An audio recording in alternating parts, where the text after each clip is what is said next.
पंजी पातशाही गुरु अर्जन देव साहब। प्रभु अनंत है, उसके गुण भी अनंत है। अब इस बात को अपन को समझना है। अगर अपन को कोई ये बता दे कि नींबू पानी पीना आपके शरीर के लिए बहुत अच्छा है, तो नींबू कितना भी महंगा होगा अपन पिएंगे, क्योंकि अपन को मालूम है कि अच्छा है। ये तो सिर्फ अच्छा है, लेकिन गुरु अनंत है जिसका अंत नहीं है। और उसमें आपको पैसे खर्च नहीं करने हैं, उसमें सिर्फ आपको अपना विश्वास टिकाना है। विश्वास टिकाना मतलब आप अपने मन को समझाओ। भाई देखिए, आपको कोई अच्छी चीज़ दिखती है तो आपका मन कहता नहीं ये चीज़ अच्छी है। काजू भी पड़े हैं और मूंगफली भी पड़ी है तो आपको दिखेगा ना काजू अच्छे हैं, टेस्टी भी हैं, हेल्दी भी हैं, महंगे भी हैं, है ना। तो अपन को इस दुनियादारी के सामने प्रभु उतना अच्छा है, उससे कई गुना अच्छा है। उसके गुण बहुत अनंत हैं। देखिए इनके गुण कैसे हैं। हे ठाकुर, अब जैसे देखिए अपन जिसको प्यार करते हैं, रिश्ता कुछ भी हो, कोई भी रिश्ता हो, आपका रिश्ते से नहीं, रिश्ते पर मत जाइए। आपको किसी बच्चे पर प्यार आ रहा है, आप उसको क्या क्या बोलते हो, टोनू मोनू कोनू, क्या मतलब जो आपको आएगा। आप सोचोगे नहीं कि मैं उसके लिए कौन सा प्रॉपर शब्द बोलूँ, नहीं बोलूँ। आप उसके लिए कुछ भी बोलो, फिर लास्ट में आप उसको गले लगा लो। जब आप उसको गले लगाओगे ना, तब उस बच्चे को लगेगा कि हाँ सामने वाला प्यार कर, क्योंकि आपने जो शब्द बोले, हो सकता है उस बच्चे को शब्द के अर्थ समझ में नहीं आते, तो सुना तो सही आप उसको प्यार कर रहे हो, लेकिन उन शब्दों का भाव उसके पास नहीं आया। उसका भाव तब आया जब आपने एक्शन किया, जब आपने उसको गले लगाया, जब उसको आपने प्यार किया। तो अपन भी अपने ठाकुर को, हे ठाकुर तुम मेरे दाता हो, तुम मेरे पालक हो, तुम मेरे नायक हो, तुम मेरे स्वामी हो। जहाँ अपन थक जाते ना, फिर बोलते हैं कि तुम मेरे सब कुछ हो। जो भी बोल दिया वो तो अपनी जगह पर, लेकिन बाद में बोले तुम मेरे सब कुछ हो। तुम प्रत्येक क्षण मेरी देखभाल करते हो, मैं तुम्हारा बालक तुम्हारे ही सहारे हूँ। अब ये बालक बोल रहा है कि तुम मेरे सहारा, तुम मेरा सहारा हो, और मैं सिर्फ तुम्हारे सहारे हूँ, सिर्फ तुम्हारे सहारे। तुम्हारे सिवाय और कोई सहारा मेरा नहीं है। अगर अपन ऐसे बोलते तुम्हारे सिवाय मेरा कोई सहारा नहीं है, तो जैसे अपन सहारा मांग रहे हैं वो ये सोचता है उसको दया आ जाएगी कि भाई मेरे सिवाय इसका कुछ और कोई है ही नहीं, इसलिए मैं इसको अच्छी तरह से ध्यान रखूं। तो अगर अपन ऐसे परमात्मा से प्रार्थना करते हैं कि मैं तुम्हारा बालक तुम्हारे ही सहारे, हे प्रभु मैं अपनी एक जिह्वा से तुम्हारे किस किस गुणों का वर्णन कर सकता हूँ, क्योंकि वे असंख्य हैं। भाई आप एक छोटी सी बात देख लीजिए। अगर परमात्मा हमारे शरीर की बनावट में थोड़ा सा हेर फेर कर दे, तो हमको समझ पता है क्या करती है, ये डिफेक्ट पीस है ना। थोड़ा सा भगवान अगर हमारी कान छोटी कर दे, एक उंगली ना दे, एक उंगली एक्स्ट्रा दे दे, तो समाज हमको इस नजर से देखती है, मतलब हम बुरे नहीं हैं। तो आप अपने आप पर सिर्फ इस बात को सोचकर आप भगवान को धन्यवाद दो कि भगवान कितना अच्छा बनाया है तुमने। और आप देख लीजिए, आपके गले में कुछ अटकता है तो कैसा होता है, दांत में कुछ अटकता है तो कैसा होता है, नाक में कुछ अटकता है तो कैसा लगता है। भगवान ने हमको कितना अच्छा रखा है, कितना अच्छा रखा है। कम से कम अच्छी नींद तो सो सकते हैं। अब आपके दांत में कुछ अटका हुआ, आपको नींद नहीं आएगी, आपकी जबान बार बार उस जगह पे जाएगी, जबान जख्मी हो जाएगी, लेकिन वो आदत नहीं छोड़ेगी उस चीज को निकाले, क्योंकि वो वहां पर अच्छा नहीं लग रहा है। तो भगवान ने आपको इतना अच्छा शरीर दिया है, उसके लिए आप भगवान को धन्यवाद दें। और भगवान को धन्यवाद कहते, भगवान को ये बोले कि भगवान मैं आपके सहारे हूँ।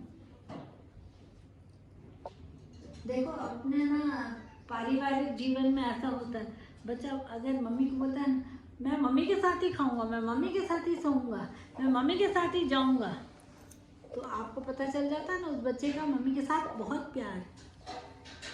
कोई बोलेगी, दादी बोलेगी आ जाओ, मैं तो नहीं, मेरे को मम्मी खिलाएगी। ये जो छोटे छोटे एक्शन हैं वो ये जताते हैं कि प्यार कितना ज़्यादा है।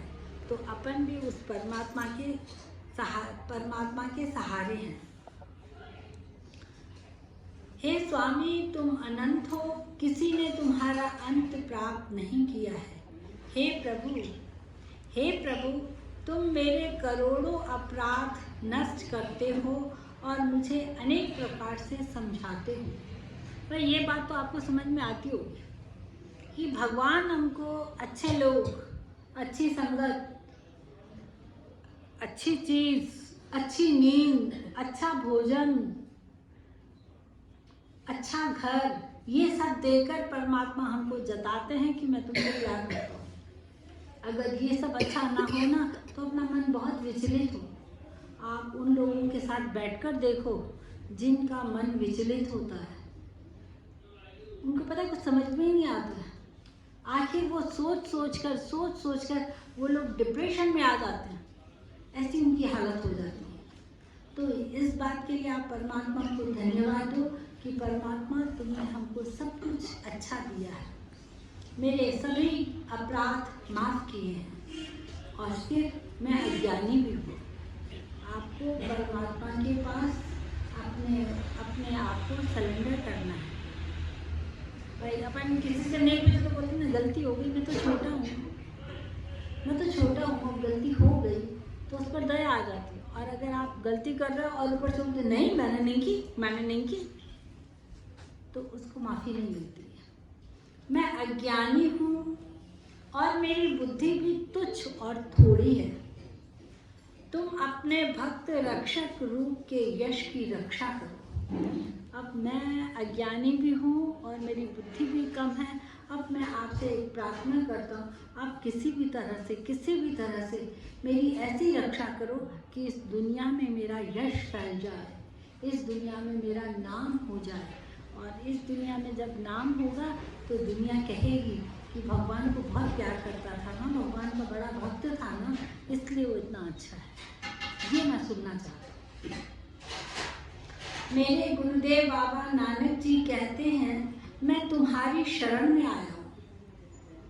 बस एक बार आप गुरु नानक साहब को कह दो कि गुरु साहब मैं तेरे दर पे आया हूँ। और ये गुरु नानक साहब का दस्तूर है कि मेरे दर से कोई खाली नहीं जाएगा, कोई खाली नहीं जाएगा, जो चाहिए वो ले जाओ। केवल तुम ही मेरी आशा हो, केवल तुम ही मेरे सज्जन मित्र हो। हे दयालु, हे रक्षक प्रभु, अपने ग्रह के गुलाम की रक्षा करो। तुम मेरे सब कुछ हो, तुम मेरी आशा हो। आशा मतलब समझते हो, माँ बोलती है ना बेटे को कि मैं मेरी तो सारी उम्मीदें तेरे से लगी हुई, मतलब तू है तो मैं हूँ। अगर तू थोड़ा भी बिगड़ जाएगा या तू भी मेरे को छोड़ के जाएगा तो तू ये समझ जाना कि मैं मर जाऊँ। ये माँ बोलती है, इसलिए कि वो बच्चा उसको थोड़ा सुख देगा।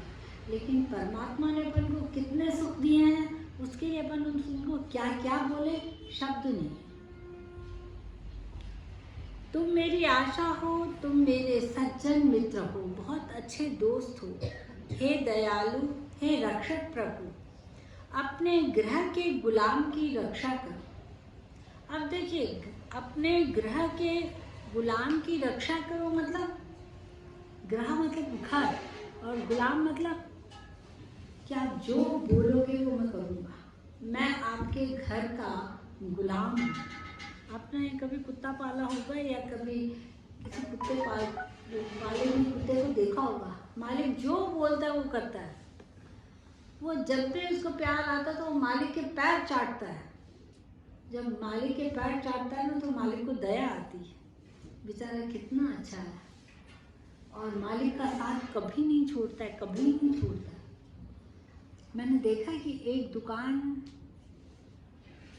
बंद थी, उस दुकान के पास एक आदमी अपना पालतू कुत्ता लेके सो गया। अब दुकान का मालिक आया दुकान खोलने के लिए, वो कुत्ता उसको दुकान खोलने ही नहीं दे। भाई वो आदमी जब उठेगा तब वो दुकान खोलेगा ना। वो कुत्ता अपने मालिक के पास उस व्यक्ति को आने ही नहीं दे, आने ही नहीं दे, आने ही नहीं दे। तो बहुत बहुत तकलीफ हुई। आखिर उस व्यक्ति ने उस व्यक्ति को मनाने के लिए बोला क्या चाहिए, तो बोले हमको पैसे चाहिए, मैं भूखा हूँ, मैं खाना खाऊंगा। तो बोले कितने चाहिए, तो तुम हज़ारों में पैसे मांगो, मुझे इतने 1000 दो, मुझे इतने 1000 दोगे तब मैं यहाँ से हटूँगा, तब मैं अपने कुत्ते को समझाऊंगा कि वो तुमको दुकान खोलने दे। देखो कुत्ते की वफादारी अपने मालिक के प्रति, वो तो जानवर है, हम तो समझदार हैं, तो हम अपने मालिक के प्रति इतनी वफादारी क्यों नहीं। जब मालिक बोलता है कि तुम अमृत वेले मेरे से मिलने आओ, उस समय अपन मालिक को बोलते हैं कि नहीं मालिक अभी तो नींद आ रही है, अभी आपसे मिलने आऊंगा तो मेरा पूरा दिन खराब हो जाएगा। जबकि पता है उल्टा होता है, जो अमृत वेले भक्ति करते हैं उनका दिन अच्छा हो जाता है, अच्छा हो जाता है।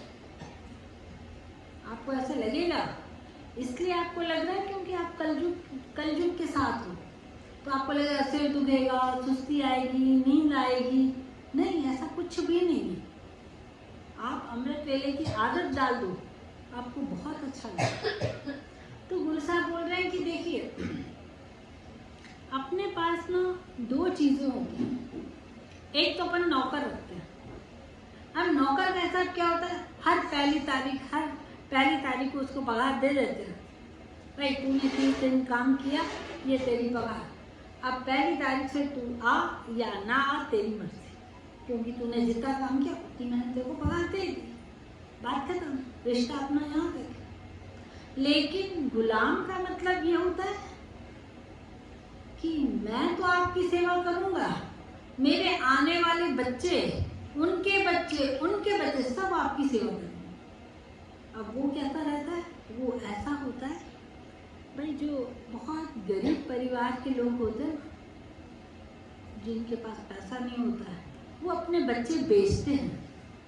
जैसे मैं एक माँ के पास 6-7 बच्चे हैं, 4 बच्चे अच्छा कमा रहे हैं, एक बच्चा कमा ही नहीं रहा है, तो माँ उसको बाजार में लाके बेच के आती है। कैसे बेच के आती है कि किसी को दे देगी कि भाई ये बच्चा आप ले लो, आपकी मर्जी, आप इसको कितना काम करवाओ, क्या करो, उसको क्या खिलाना है, क्या पहनाना है, सब आपकी मर्जी। और वो लोग ले लेते हैं कि एक बच्चा हमारे घर आ जाएगा तो हमारे घर अच्छा काम कर लेगा। समझो एक बुढ़ा बुढ़ी घर में है, उनको एक अच्छा नौकर चाहिए, तो जवान नौकर अच्छा काम कर देगा ना, तो वो क्या होगा, फिर वो बच्चा बीमार होता है तो भी उनकी जिम्मेदारी, उनको क्या पहनना है तो भी उनकी जिम्मेदारी, उसको क्या खाना है वो भी उनकी जिम्मेदारी।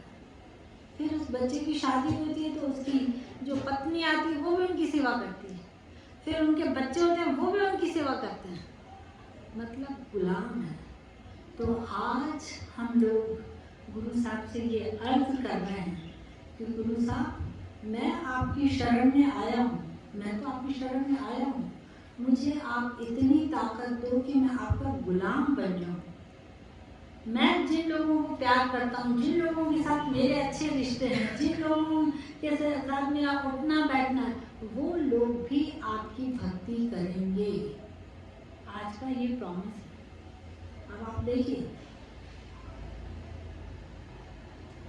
भाई, अगर आप ससुराल में बहुत खुश हैं और मायके में आपका भतीजे की तबीयत खराब है, आप ससुराल में बहुत खुश हैं लेकिन मायके में एक माइनस पॉइंट है कि आपके भतीजे की, आपके भाई की, किसी की तबीयत खराब है, तो आपका मन, भले आप ससुराल में सारे काम कर रहे हो, सब कुछ कर रहे हो, सब कर रहे हो, लेकिन मन की तार कहाँ होगी, भगवान ठीक कर, भगवान मेरे मायके में भी सब कुछ ठीक कर दे, क्योंकि मायके का रिश्ता ऐसा रिश्ता होता है कि अपन आधी जिंदगी वहाँ गुजारते हैं, आधा अटैचमेंट वहाँ से होता है, फिर मजबूरी हो जाती है कि भाई ससुराल जाना, तो ससुराल में भी निभाना है, निभाना फिर भी है, लेकिन जहाँ अटैच है वहाँ अपन।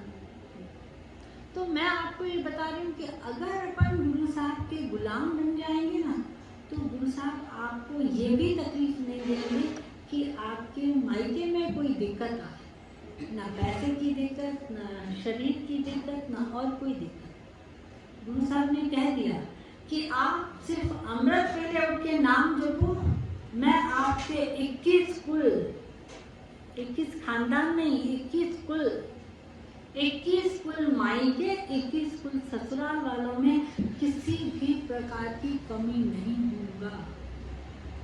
अब बताओ कितनी अच्छी कमाई है, कितनी अच्छी कमाई है ये।